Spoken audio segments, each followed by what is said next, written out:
Hi, today we're in Goose Rocks Beach in Kennebunkport, Maine, and we're finding all kinds of treasures on the beach. So look down with me. I'll show you what we're finding. First of all, we have some nice surf clams. These are very common on Maine beaches. They're huge bivalves. Underneath here, I got a little bit of coral weed. That's called coral weed. And over here next to them, we've got some softshell clams. You can see the softshell clam is more narrow and it has a thinner shell than the surf clam. We also have another bivalve, which is the Jackknife Clam.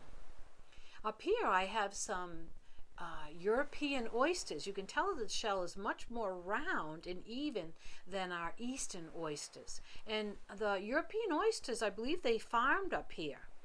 Now over here I have a feather. And this looks like it's from a flicker, which is like a type of woodpecker that you typically see in your backyard. So I think that's a flicker feather. If you know differently, write to me. Next to those, I have some crab carapaces. And the two round ones are called rock crabs. Those look like they're from rock crabs. And the one next to it is a little more narrow and a little darker, and that looks like it is a green crab.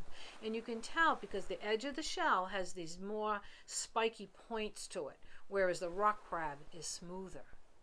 It's not so sharp. Next to there, I have a little bit of driftwood, and I have some beautiful blue mussels. Now the blue mussels look a lot like horse mussels. The difference is the horse mussels are much bigger. You can see them here. They usually have this black periostracum, and this kelp is attached to the horse mussels because they're heavy enough to anchor the kelp in the water and in the waves. And the funny thing is attached to the horse mussels are these two little slipper snails right there. And they're attached to each other too. So they get held down in the waves, or they get held from being tossed around.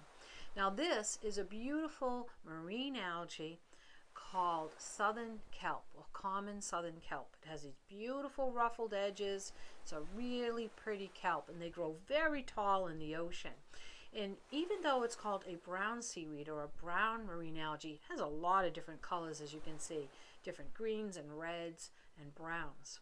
Now over next to the kelp are these beautiful little common periwinkles. These are you're going to see up and down the coast. They're nice and round and they're very common. Next to it is a little flat slipper shell.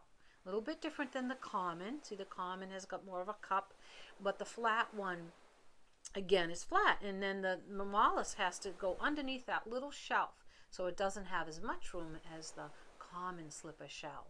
They're both snails. And next door are the Dogwinkles, a lot like the periwinkles except they have pointier shells, and they come in a lot of different colors. And next to those are the little tiny smooth or yellow periwinkles. I just love these. They're so pretty, and they're very tiny, and they come in all different colors. You can see the periwinkle is a lot bigger, and obviously brown, much darker. Now up here we have northern moon snails, very common up here, and I'm seeing them all over this beach. A great find. So is this little waved whelk. Actually, I don't find these as much. It's also called the common whelk, and I really like finding these. A lot of great ones on this beach too, and these are all snails or univalves, also called gastropods.